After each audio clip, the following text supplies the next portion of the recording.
Assalamualaikum warahmatullahi wabarakatuh. Bismillahirrahmanirrahim.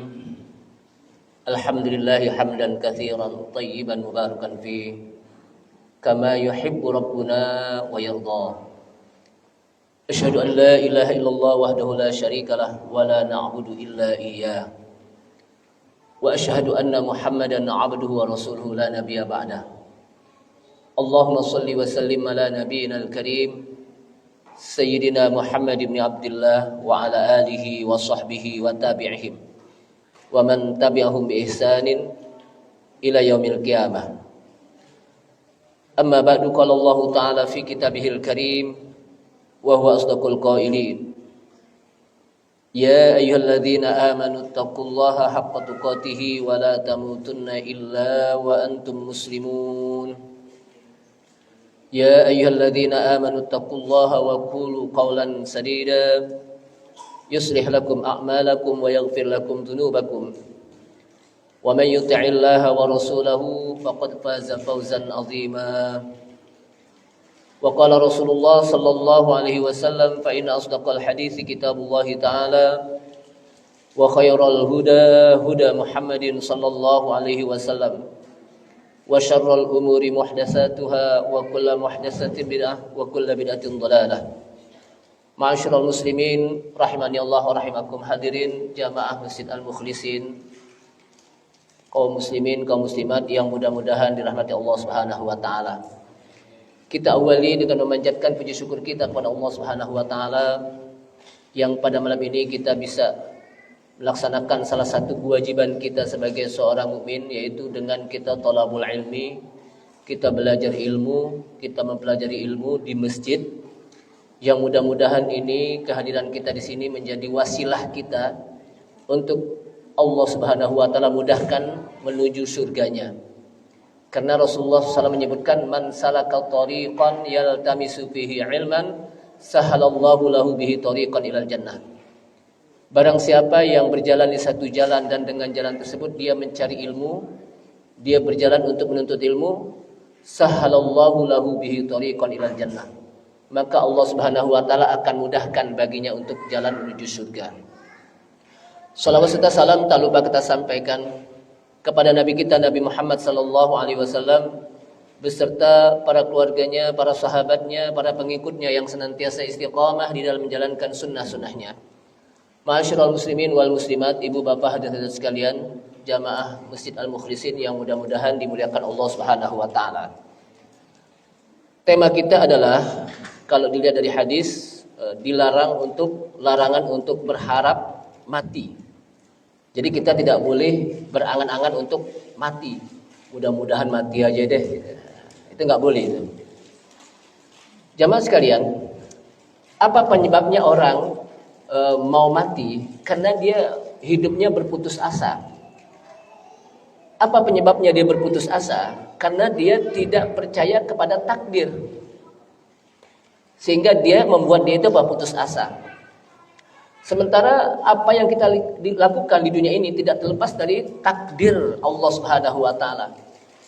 Apa kata Allah Subhanahu wa taala dalam ayat Al-Qur'an? Ma asaba min musibatin fil ardi wala fi anfusikum illa fi kitabim min qabli an nabraha inna dzalika 'ala Allah yasir. Ma asaba min musibatin fil ardi, tidak ada satu musibah, satu hal yang menimpa kalian fil ardi, di muka bumi ini, wa fi anfusikum. Ma asaba min musibatin fil ardi wala fi anfusikum, dan juga pada diri kalian, kata Allah SWT dalam ayat ini. Tidak ada yang menimpa satu musibah di dunia ini atau di diri kita illa fi kitabim min qabli an nabraha, kecuali semuanya sudah dicatat oleh Allah Subhanahu wa taala sebelum Allah menciptakan langit dan bumi. Jadi apa yang kita lakukan itu Pak sudah dicatat oleh Allah Subhanahu wa taala. Agar apa? Kita percaya kepada takdir dan qada dan takdir Allah Subhanahu wa taala. Likai la ta'sau ala ma fatakum, agar kita tidak menjadi putus asa ketika sesuatu itu tidak kita dapati. agar sesuatu itu tidak kita peroleh. Jadi kita tidak berputus asa karena sesuatu itu tidak kita peroleh. Wala tafrahu fima atakum, dan juga kita tidak berbangga-bangga ketika kita mendapatkan sesuatu yang kita inginkan. Jadi ayat ini menjelaskan kepada kita bahwa ketika kita beriman kepada takdir Allah Subhanahu wa taala, maka apapun yang terjadi kita serahkan kepada Allah Subhanahu wa taala sehingga tidak berputus asa. Kenapa? Karena semuanya sudah ketentuan dari Allah Subhanahu wa taala. Yang kedua, kenapa orang berputus asa dalam kehidupannya? Kadang ada anak muda gara-gara diputusin cinta bunuh diri umpamanya gitu ya. Atau politisi umpamanya karena kalah dalam pilkada atau pemilu, putus asa, akhirnya sakit, bunuh diri ujung-ujungnya. Jadi itu apa? Putus asa. Kenapa putus asa? Jamaah sekalian, di samping seseorang ya, ketika dia tidak percaya kepada takdir yang sudah ditentukan oleh Allah Subhanahu wa taala, ya, sehingga membuat dia putus asa dalam kehidupannya. Yang kedua, tidak adanya ketenangan dalam hati. Ya. Kita lihat bagaimana para selebriti di dunia ini, ada beberapa selebriti yang saya lihat ya, dan saya buka itu, ternyata mereka sudah memperoleh harta yang banyak. Popularitas sudah mereka dapati gitu. Rumah mereka sudah hadapi. Wanita-wanita cantik mereka apa? Tinggal nunjuk saja gitu. Tapi kenapa ujung-ujungnya itu mereka putus asa dan pada akhirnya mereka bunuh diri? Padahal apa yang dia inginkan sudah ada di depan mata kita, di depan mata dia. Apa yang dia inginkan? Harta, mereka sudah apa? Punya harta, bergelamor harta. Kemudian rumah mewah mereka mewah. Popularitas, mereka sudah populer, terkenal. Kemudian wanita tinggal pilih saja. Tapi pada akhirnya mereka berputus asa dan bisa bunuh diri. Itu saya lihat dalam beberapa informasi yang saya lihat di saya buka Google, oh ternyata begini. Apa penyebabnya? Penyebabnya adalah yang pertama, tidak ada tujuan hidupnya. Hidup itu mau kemana sih gitu. Karena mereka apa? Tidak percaya kepada akhirat. Sehingga dia berpikir bahwa hidup itu hanya semata-mata di dunia. Setelah dia mati udah selesai kehidupan gitu. Padahal kehidupan kita bukan hanya di dunia tapi di akhirat. Nah, orang-orang yang tidak percaya kepada negeri akhirat, yang merupakan negeri di mana kita akan dibalas oleh Allah Subhanahu wa taala amalan yang pernah kita lakukan di dunia, orang yang tidak percaya mereka akan berputus asa. Kenapa? Karena mereka meyakini bahwa kehidupan itu tidak ada nanti di akhirat, cukup di dunia. Maka mereka berani bunuh diri. Maka mereka apa? Berani bunuh diri. Sehingga kenapa? Karena mereka tidak punya tujuan hidup, arah hidup. Nah, Islam kan mengajarkan kita bahwa arah hidup kita, dunia ini hanya perjalanan. Kata Rasulullah SAW, kun fid dunyaka ka'annaka gharibun aw 'abiru sabilin. Jadikanlah kehidupan di dunia ini, kata Rasulullah SAW, kun fid dunyaka, jadikanlah di dunia ini kehidupan kalian ka'annaka gharib, seakan-akan Anda orang asing yang sedang berada di tempat tersebut. Aw 'abiru sabil, atau seorang yang sedang melaksanakan perjalanan jauh. Di mana ketika kita ingin menjadi seorang yang asing atau melaksanakan suatu perjalanan yang jauh, kita untuk menuju suatu tujuan, maka kita harus punya bekal. Bekal makanan kalau kita melaksanakan perjalanan jauh itu apa? Agar kita tidak kelaparan, agar sampai ke tempat. Nah, begitu juga ketika kita menuju ke satu negeri yang namanya akhirat, kita juga harus punya bekal. Kenapa? Karena kita lagi berjalan ini menuju negeri akhirat. Apa bekal kita? Amal soleh. Itu apa bekal kita? Nah, mereka yang berputus asa itu nggak punya arah tujuan hidup. Dia merasa kalau hidup itu hanya di dunia. Padahal Islam mengingatkan, nanti di sana walal akhiratu khairu wa abqa. Sungguh nanti ada yang namanya akhirat, kehidupan akhirat yang lebih baik dan lebih kekal. Kemudian tidak ada ketenangan dalam hidupnya. Gelisah, tidur nggak bisa, padahal duitnya banyak. Pak, ada orang yang duitnya banyak, Pak, rumahnya lebar, padahal rumahnya dijaga oleh security di depan rumahnya, di belakang rumahnya, di samping rumahnya. Security apa? Security itu apa? Semuanya menjaganya, tapi dia nggak bisa hidup. Kan kalau bahasa kita, mestinya dia bisa apa? Dia tidak bisa apa? Tidak bisa tidur. Kan mestinya kalau bahasa kita dia anteng, tenang. Kenapa? Oh, dia dijaga rumah kita, mau ngapain gitu. Tapi ternyata nggak bisa apa? Nggak bisa tidur. Kenapa? Ketenangan hidup. Walaupun rumahnya dijaga oleh apa? Tujuh rangkaian, ya, 7 ring, umpamanya bahasa kita ya, 7 ring. Kalau tidak ada ketenangan hidup, tetap dia nggak bisa apa? Tenang hatinya, nggak bisa tidur, perasaan was-was dan sebagainya. Yang disebutkan oleh Allah Subhanahu Wa Taala, alladzi at'amahum min ju' wa amanahum min khauf. Allah lah yang memberikan kita ketika kita lapar, Allah berikan apa? Makan. Ketika kita apa? Memberikan apa? Ketika kita takut, maka Allah berikan rasa aman. Jadi yang memberikan rasa aman itu apa? Allah Subhanahu Wa Taala. Kenapa mereka apa? Tidak tenang hidup. Kalau kita lihat di dalam ayat Al-Qur'an, alladzina amanu wa tatma'innu qulubuhum bi dzikrillah. Ala bi dzikrillah tatma'innul qulub. Alladzina amanu, orang-orang yang beriman. Kita nih orang-orang beriman. Alladzina amanu wa tatma'innu qulubuhum bi dzikrillah, dan hati mereka tenang. Dengan sebab apa? Bi dzikrillah, dengan sebab mereka zikir kepada Allah. Ala bi dzikrillah tatma'innul qulub. Ingatlah, sesungguhnya dengan kita mengingat Allah, hati kita menjadi tenang. Tenang. Jadi apa? Hati kita tenang. Kenapa? Karena ingat Allah Subhanahu Wa Taala. Yang menyebabkan orang memiliki rasa was-was, rasa takut, rasa gelisah dalam hati, karena mereka tidak tenang dalam hidupnya. Kenapa? Karena mereka meninggalkan berzikir kepada Allah Subhanahu Wa Taala. Berzikir tidak harus dengan zikrul lisan, tapi juga zikrul qalbi. Kalau zikrul lisan banyak, Pak. Habis sholat kita berzikir. Disebutkan dalam hadis, barang siapa yang habis sholat berzikir, dia mengucapkan astagfirullah, astagfirullah, astagfirullah 3 kali, ya, maka dia akan mendapatkan ampunan dari Allah SWT. Kemudian setelah itu dia berzikir dengan membaca subhanallah 33 kali. Alhamdulillah 33 kali. Allahu Akbar 33 kali. Sehingga menjadi apa? 99, ditambah dengan la ilaha illallah wahdahu la syarikalah lahul mulku wa lahul hamdu wa huwa ala kulli syai'in qadir, menjadi 100 kali. Kata Rasulullah, ghufirat khotoyahu walau misla jabadil bahar. Orang tersebut akan diampuni dosanya walaupun sebanyak buih di lautan. Makanya kalau habis sholat kita berzikir. Jangan langsung apa? Jalan, berzikir.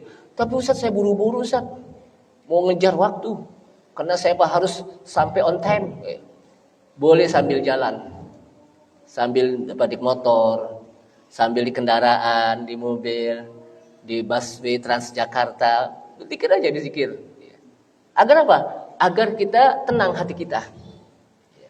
Jadi jangan sampai kita di jalan itu ngelihat tengok kanan, tengok kiri, apalagi di jalan itu macet. Udah macet, mobil kita nggak bisa bergerak, waduh, gelisah hati kita. Maka apa? Berzikir kepada Allah SWT. Di pagi juga ada zikir yang namanya zikrul masa, azkarul masa, zikir pagi. Nanti di sore ada zikir sore. Mau tidur juga kita berzikir. Jadi kita tidak terlepas dari zikir kepada Allah Subhanahu Wa Taala, yang membuat hati kita menjadi tenang dengan berzikir. Ala bi dzikrillahi tatmainnul qulub. Kemudian kita sholat pun juga menjadi tenang hati kita. Kenapa? Karena kata Allah SWT, aqimis sholata li dzikri. Aqimis sholata li dzikri. Dirikanlah sholat agar kalian tenang dengan mengingatku. Jadi kita sholat itu menjadi tenang. Kita menjadi apa? Tenang. Dengan apa? Sholat. Obatnya apa? Obatnya banyakin baca Quran. Kenapa? Karena Allah SWT menyebutkan wa nunazzilu minal Qur'ani ma huwa syifaa'un wa rahmatul lil mu'minin. Dan kami turunkan Al-Qur'an, wa nunazzilu minal Qur'an, dan kami turunkan Al-Qur'an ma huwa syifaa'un wa rahmah, tidak lain kecuali untuk sebagai syifa. Syifa itu obat. Wa rahmat, dan rahmat kasih sayang lil mukminin, bagi orang-orang yang mukmin. Jadi Allah Subhanahu wa taala turunkan Al-Qur'an itu obat hati. Kalau kata orang Jawa, tomboh hati. Tomboh hati tahu enggak? Tomboh itu obat hati. Sehingga dengan kita baca Al-Qur'an tenang hati kita. Kenapa? Karena Al-Qur'an termasuk zikir. Kata para ulama, afdhalul dzikri qiraatul Qur'an. Zikir yang paling utama itu membaca Al-Qur'an. Kenapa? Karena dalam Al-Qur'an kalimat apa aja ada. Kalimat subhanallah ada, la ilaha illallah ada, alhamdulillah ada. Semuanya ada. Makanya zikir yang paling utama baca Quran. Nah, dari sini agar tenang hati kita, tidak berputus asa, banyakin baca Quran. Kita bikin jadwal dalam satu hari ini kita berapa juz, umpamanya 5 juz. Ada nggak 5 juz kita sehari ini? Bisa dong ya? Kalau saya tanya, HP berapa juz itu HP? Bisa dihatamin nggak baju? Ustadz, WA hatam, Facebook hatam, Ustadz, Instagram hatam. Masa Al-Quran nggak hatam-hatam gitu? Jadi paling tidak kita harus bikin jadwal Al-Quran dalam setiap hari, pagi dan sore. Kalau bahasa kita apa? Siang dan malam. Gitu. Kenapa? Karena kan kita sudah minta dalam apa? Ana al-laili wa atrafan nahar. Itu apa? Allahumma dzakirna minhuma nasina wa 'allimna minhuma jahilna warzuqna tilawatahu, dan mudahkanlah kami untuk membaca Al-Qur'an ana al-lail. Ana al-lail itu apa? Pada malam hari, wa atrafan nahar, di siang hari. Jadi baca Quran itu bukan hanya siang atau juga bukan hanya malam, siang dan malam, agar hati kita tenang. Kemudian belum menghadapi manisnya iman yang membuat hati orang itu apa? Gelisah, belum menemukan manisnya iman. Apa itu manisnya iman? Disebutkan dalam hadis, salasun man kunna fihi wajada halawatal iman. Ada 3 hal yang kalau kita melakukan 3 hal ini, kita akan mendapatkan, merasakan bagaimana manisnya iman, indahnya iman. Enak hati kita, tenang hati kita. Kenapa? Merasa iman kita tenang, indah. Apa itu? Ayyakunallahu wa rasuluhu ahabba ilaihi mimma siwahuma. Hendaknya Allah dan Rasulnya lebih dia sukai dari yang lainnya. Jadi apa? Mencintai Allah dan Rasul, kita akan mendapatkan manisnya iman. Mencintai Allah dan Rasul akan mendapatkan manisnya iman. Apa sih ciri-cirinya orang mencintai Allah dan Rasul? Ciri-cirinya kita lihat dalam surah Al-Imran. Qul in kuntum tuhibbunallaha fattabi'uni yuhibbukumullah wa yaghfir lakum dzunubakum wallahu ghafurur rahim. Ini ciri-ciri, salah satu ciri-ciri manisnya apa? Orang yang mencintai Allah. Katakan ya Muhammad, in kuntum tuhibbunallah, jika kalian mencintai Allah, fattabi'uni, ikutilah tuntunanku, kata Rasulullah. Ikutilah sunnahku. Yuhibbukumullah, Allah akan mencintai kalian. Wa yaghfir lakum, dan Allah akan mengampuni kalian. Kalau kita mengikuti sunnah Rasul, ajaran yang disampaikan oleh Rasul, hadis yang disampaikan oleh Rasul, maka Allah akan mencintai kita. Kalau Allah Subhanahu wa taala mencintai kita, maka Allah juga akan mengampuni kita. Dan kita akan mendapatkan betapa manisnya iman, indahnya iman.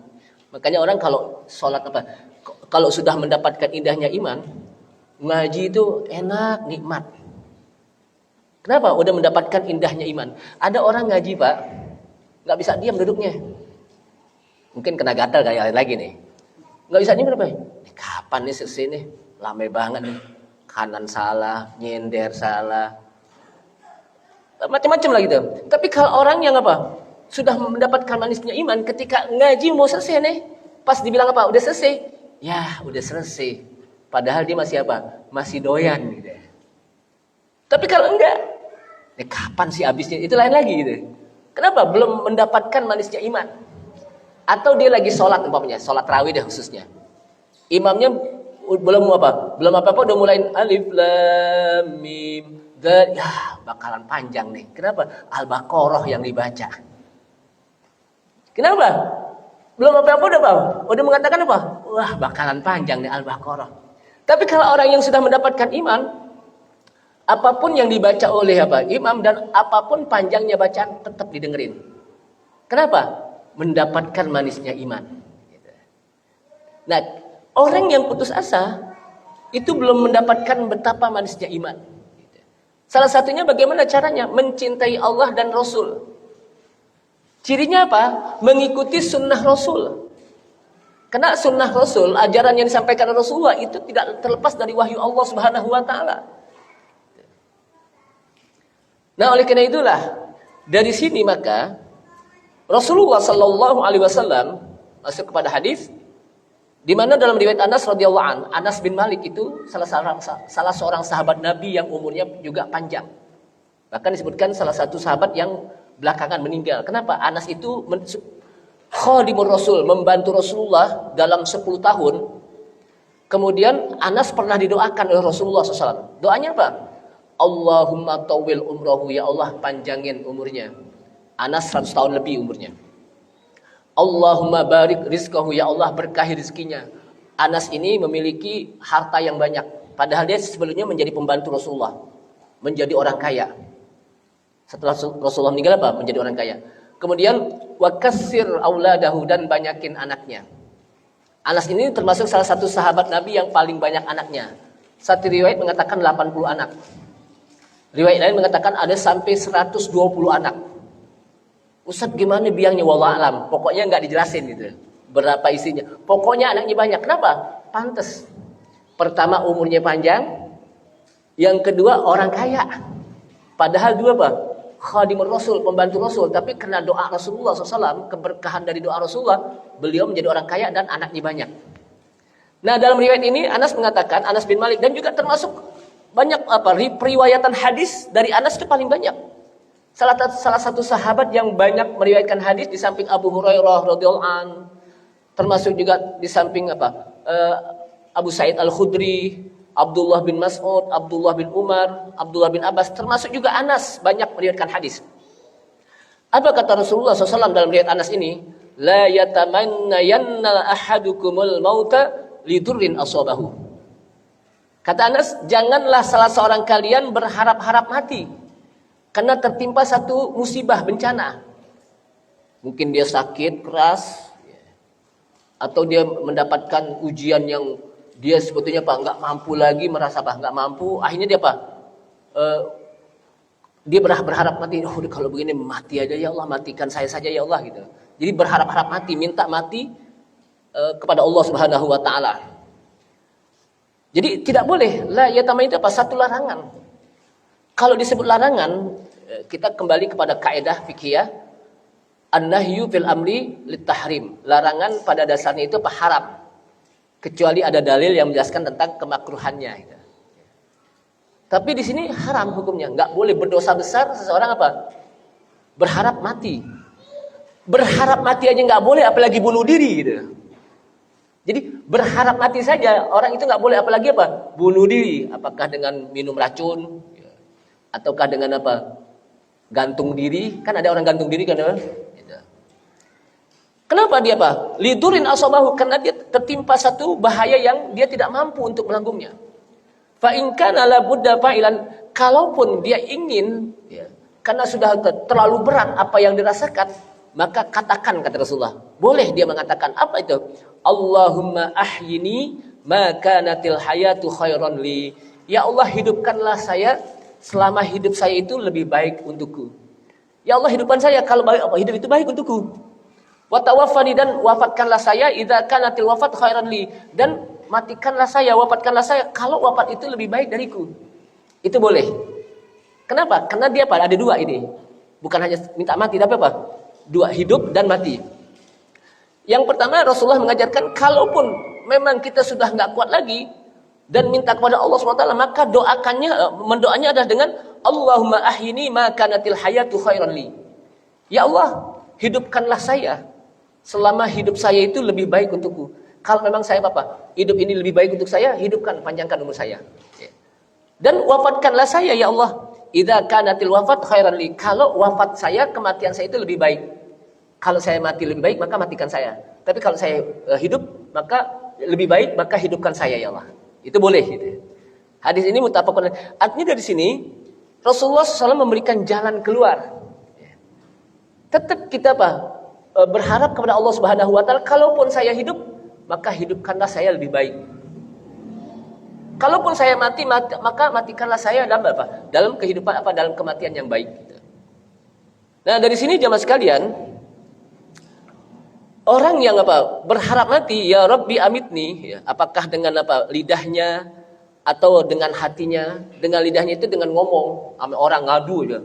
Setiap orang datang ngadu, kayaknya gue mendingan mati deh daripada hidup kayak gini. Ya. Setiap orang datang lagi, gue mendingan mati. Itu nggak boleh. Itu kan dengan mulut. Dengan hati juga nggak boleh. Hati berharap, ya Allah matikan saya. Di hati itu juga nggak boleh. Kenapa? Karena kita nggak boleh berputus asa dalam kehidupan dia, dan dalam kehidupan kita nggak boleh berputus asa. Karena jamaah sekalian rahimakumullah, kita nggak tahu. Ternyata kalau kita panjang umur itu Allah berikan di tengah jalan, Allah berikan hidayah, dan ternyata kehidupan kita lebih baik gitu.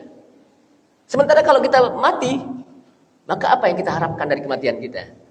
Karena ada orang yang merasa kalau mati itu satu hal yang menjadi rileks, udah nggak diapa-apain lagi gitu. Orang ada yang merasa kalau udah mati udah selesai urusannya dia. Dia akan menjadi santai gitu, istirahat dengan mati. Makanya saya sering katakan bahwa orang yang mati ketika masuk ke dalam kuburan itu bukan sebuah tempat peristirahatan terakhir. Gitu. Karena kan banyak orang mengatakan gitu ya, mari kita antarkan saudara kita ke tempat peristirahatan terakhir. Gitu. Seakan-akan di kuburan itu dia istirahat enak, tenang gitu. Padahal belum tentu gitu. Dilihat dari kondisinya. Tapi itu mungkin untuk bahasa hiburan kita saja kepada keluarga gitu ya. Agar terhibur gitu ya. Tapi yang jelas bahwa ya, ada orang yang meninggal, dia merasa kalau itu sebuah tempat peristirahatan gitu. Laisa kullu mautin rohah disebutkan. Tidaklah setiap kematian itu menjadi istirahat. Ada orang yang nanti istirahat, tapi ada juga yang tidak istirahat. Makanya ada sebuah syair, laisa man mata pastaraha bimayyit. Tidaklah setiap orang yang mati itu dia istirahat dengan kematiannya. Innamal mayyitu mayyitul ahya. Sesungguhnya kematian itu adalah kematian setelah dia hidup. Setelah dia hidup di dunia, dia mati. Kemudian dia akan menghadapi proses-proses kehidupan setelah dia mati di dunia. Nah, jamaah sekalian rahimakumullah, di dalam hadis disebutkan bahwa orang yang meninggal ada dua tempat. Disebutkan dalam hadis ya, di mana kata Rasulullah sallallahu alaihi wasallam bahwa orang yang meninggal itu bisa jadi dia mendapatkan istirahat karena dia bebas dari pertanyaan dua malaikat, atau ada orang yang tidak mendapatkan istirahat, mendapatkan azab. Makanya kan ada yang disebut dengan nikmat kubur, ada juga yang disebut azab kubur. Jadi nanti di akhirat ada yang namanya nikmat kubur, ada yang namanya azab kubur. Nikmat kubur ketika dia bisa menjawab pertanyaan malaikat munkar dan nakir. Azab kubur ketika dia tidak bisa menjawab pertanyaan munkar dan nakir. Nah, dari sini jamaah sekalian, bahwa ketika orang masuk ke dalam kubur, kata Rasulullah, ma min mayyitin yamutu illa nadima. Tidaklah seorang meninggal lalu dia mati kecuali dia nyesal. Jadi orang kalau dia meninggal itu nyesal. Yang pertama, fa in kana muhsinan nadima alla yakuna zdada. Jika orang tersebut orang yang suka melakukan kebaikan di dunia, suka beramal soleh, nadima, dia tetap menyesal. Nyesalnya apa? Alla yakuna zdada. Kenapa dulu waktu di dunia saya tidak banyak beribadah, banyak amal, padahal dia udah istirahat di kubur. Tapi tetap nyesal. Ada yang masuk surga juga tetap nyesal. Kenapa? Kenapa dulu waktu saya di dunia nggak lebih banyak lagi saya melakukan amal ketimbang yang dulu-dulu gitu. Itu yang Yang melakukan kebaikan dan sudah mendapatkan kebaikan dia di akhirat. Wa in kana musian, dan jika orang tersebut orang yang jahat, orang yang melakukan amal buruk, nadima alla yakuna sta'taba, dia juga nyesal kenapa dulu tidak mau bertobat. Kenapa dulu tidak mau bertobat gitu. Jadi semuanya nyesal nanti. Nah, kalau udah nyesal di dunia, nyesal di akhirat kan nggak bisa balik lagi di dunia. Balik bisa nggak balik? Disebutkan dalam ayat Al-Quran apa? Rabbana amattanas nataini wa ahyaitanas nataini fa'tarafna bidunubina fahal ila khurujim min sabil. Kata Allah SWT dalam ayat Al-Quran, Rabbana amattanas nataini, ya Allah, engkau telah matikan saya 2 kali. Kita mati 2 kali. Kapan? Saat di perut alam arwah tuh, di perut ibu kita, sebelum ditiup ruhnya kita, maka kita mati.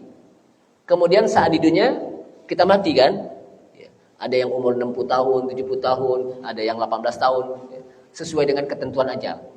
Wa ahyaitanas nataini, dan engkau telah hidupkan kami 2 kali di dunia nih dan nanti di akhirat.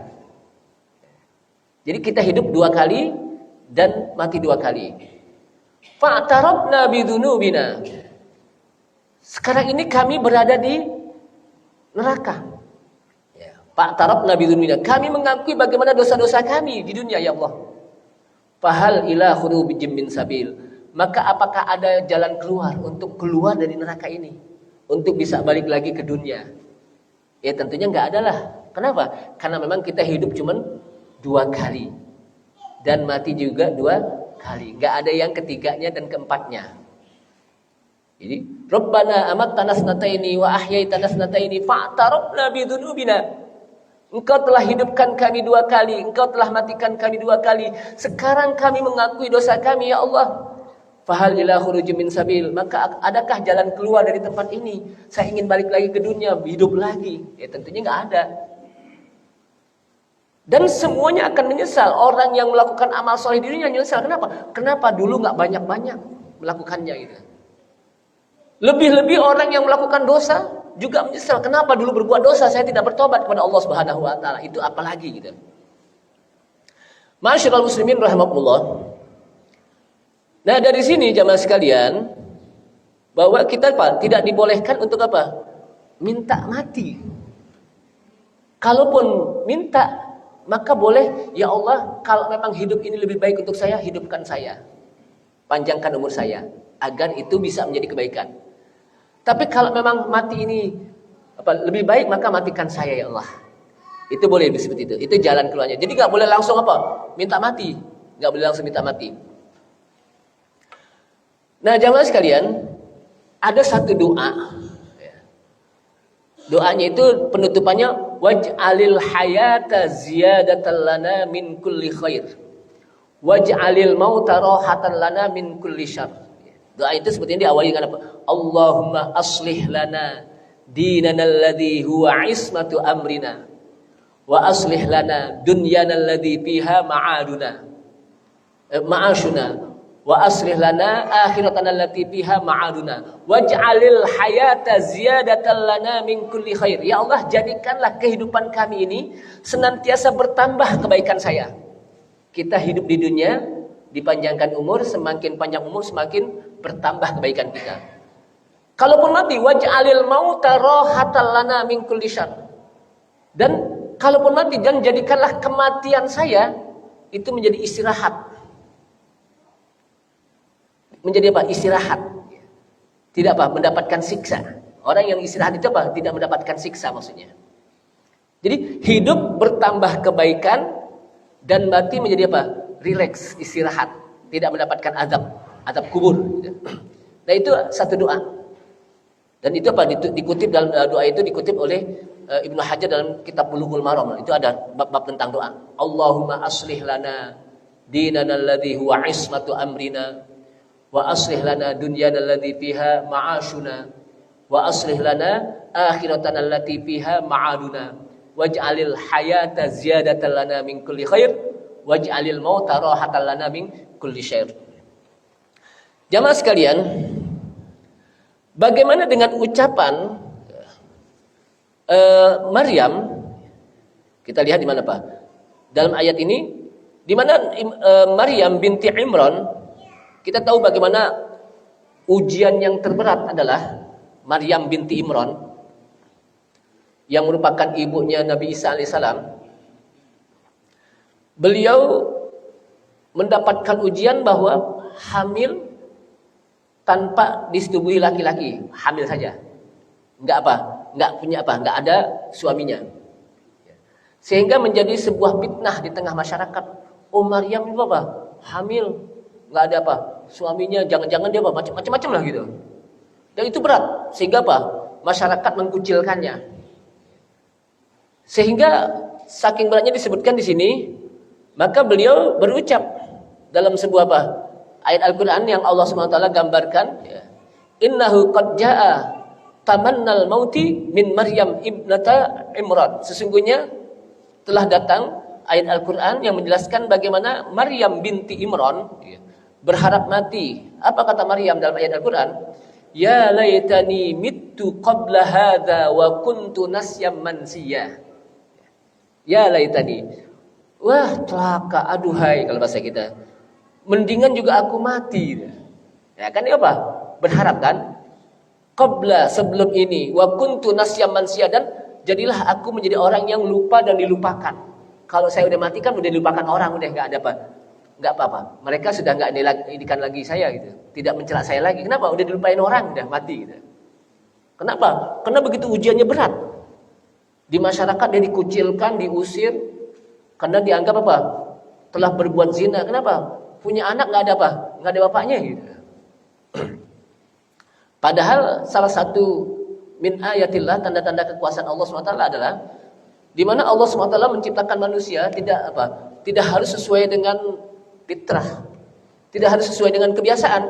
Ada yang enggak ada bapak dan ibunya. Siapa itu? Nabi Ibrahim. Kalau ditanya Nabi Ibrahim bin siapa itu? Ya kita enggak tahu, orang enggak ada bapaknya kan gitu. Ada juga yang ada apa? Ibunya. Siapa itu? Hawa. Dia apa? Dari tulang sulbi Nabi Ibrahim, Nabi Adam alaihissalam. Nabi Adam ya. Ada lagi yang tidak memiliki bapak, tapi ada ibunya. Siapa itu? Nabi Isa. Dan ada yang biasa secara alamiah, yaitu apa? Ada bapak, ada ibu, ya kita. Artinya empat macam ini merupakan tanda-tanda kekuasaan Allah Subhanahu wa taala, di mana Allah mampu untuk menciptakan bagaimana rupa manusia dari sisi apa saja. Yang enggak pakai bapak, enggak ibu bisa. Yang ada bapaknya doang enggak pakai ibu bisa. Yang enggak ada bapak tapi ada ibunya juga bisa. Atau yang ada bapaknya ada ibunya apalagi gitu. Sehingga mestinya disebutkan, Nabi Adam itu lebih berhak untuk disembah ketimbang Nabi Isa. Kenapa? Karena Nabi Isa ada ibunya. Sedangkan Nabi Adam apa? Enggak ada apa, bapak enggak ada ibu gitu. Nah, inilah bagian dari apa? Sesuatu yang dianggap apa? Waladhdallin, cara berpikir yang sesat. Jamaah sekalian, nah di sini kok Maryam ya mengatakan, aduhai, coba aku mati sebelum ini, aku akan dilupakan orang deh gitu. Maka yang di dalam kitab ini dijawab, yajibu an na'lam, ya, kita mewajibkan bahwa ada syariat yang sebelum kita. Ketika syariat sebelum kita, maka tidak boleh dilanjutkan dengan syariat Nabi Muhammad SAW. Kalau dulu masih boleh, maka syariat Nabi tidak boleh. Kenapa? Karena syariat Nabi Muhammad SAW adalah syariat yang paling sempurna. Maka apa? Ucapan ini apa? Didahulukan apa? Boleh dahulu, tapi apa? Sekarang udah nggak boleh. Karena itu yang mengucapkan apa? Maryam. Dan Maryam ini ketika dia mengatakan seperti ini, sebelum terjadi fitnah di hadapan dia. Sebelum fitnah di hadapan dia. Makanya kalau kita lihat bagaimana doanya Nabi Yusuf. Nabi Yusuf itu berdoa kepada Allah Subhanahu wa taala, bisa dilihat di dalam surat Yusuf ya. Anta waliyyi fid dunya wal akhirah tawaffani musliman wa alhiqni bis sholihin. Itu doanya Nabi Yusuf. Ya Allah, Engkau adalah pelindungku di dunia dan di akhirat. Tawaffani musliman. Wafatkanlah saya dalam keadaan muslim. Wa alhiqni bis sholihin. Dan jumpailah saya dengan orang-orang yang soleh. Nah di sini bukan berarti Nabi Yusuf minta dimatiin, bukan. Tapi berharap kalaupun mati. Jadi bukan minta mati, tapi berharap kalaupun mati, tawaffani musliman, matikanlah saya dalam keadaan muslim, mukmin. Dan jumpailah saya dengan orang-orang yang soleh nanti di akhirat. Jadi nanti di akhirat bisa berjumpa dengan orang-orang yang soleh. Dan orang soleh itu di mana adanya nanti di akhirat? Di surga. Maksudnya apa? Masukkanlah saya ke surga bersama orang-orang soleh. Gitu. Itu bahasanya itu. Jadi dibolehkan. Gitu. Maka orang yang berdoa seperti ada orang berdoa ya. Allahumma tawaffani alal Islam. Ya Allah wafatkanlah saya di atas Islam. Wa alal iman. Wafatkanlah saya apa? Di atas iman. Wa alal tauhid. Di atas bertauhid. Wal ikhlas. Di atas apa? Ikhlas. Itu boleh. Tawaffani musliman wa alhiqni bisolin. Boleh. Kenapa? Karena kita bukan berharap mati, tapi kita agar bisa dimatikan. Gitu. Bukan berharap mati. Itu beda bahasanya ya. Jadi ada berharap mati, memang kalau berharap mati kan apa? Ya Allah udah matiin aja saya deh sekarang juga. Nah, itu. Tapi ini bukan. Berharap mati agar mati saya dalam keadaan muslim, bertauhid. Dan mati saya apa? Nanti bisa berjumpa dengan orang-orang soleh di akhirat. Nah orang soleh di akhirat tempatnya di mana? Di surga. Artinya apa? Kita bersama orang-orang soleh nanti di akhirat. Itu doanya Nabi apa? Nabi Yusuf. Kenapa kita penting untuk mati dalam keadaan iman, dalam keadaan Islam? Karena Allah Subhanahu wa taala ingatkan wala tamutunna illa wa antum muslimun, dan janganlah kalian mati kecuali dalam keadaan muslim, ay mukmin. Kenapa mati dalam keadaan harus mati dalam keadaan iman? Karena orang kalau mati dalam keadaan tidak beriman, mati dalam keadaan tidak beriman, kalau mati dalam keadaan tidak beriman berarti mati dalam keadaan kufur kan? Tidak ada harapan baginya untuk masuk ke dalam surga Allah Subhanahu wa taala. Karena yang bisa mendapatkan surga Allah Subhanahu wa taala adalah mereka-mereka yang beriman. Jangan pakai diprotes. Ustaz, gimana orang yang mereka sudah menemukan listrik, uap untuk bisa apa? Kereta api, menemukan pesawat terbang, dan itu bermanfaat untuk manusia. Kan dia udah apa? Udah melakukan amal soleh. Masa dia nggak masuk surga kan gitu? Jamaah sekalian, semuanya tetap didasari dengan iman. Tawaffani musliman. Ya. Semuanya tetap didasari dengan iman. Kenapa? Karena amalan soleh itu diakui oleh Allah SWT kalau didasarkan dengan iman. Saya sering menganalogikan begini. Dalam suatu universitas, ya, di kelas, maka mahasiswanya macam-macam. Ada mahasiswa yang memang dia daftar, registrasi, punya nomor apa? Punya nomor mahasiswa, ya, nomor hidup mahasiswa. Tapi ada orang yang cuma ikut apa?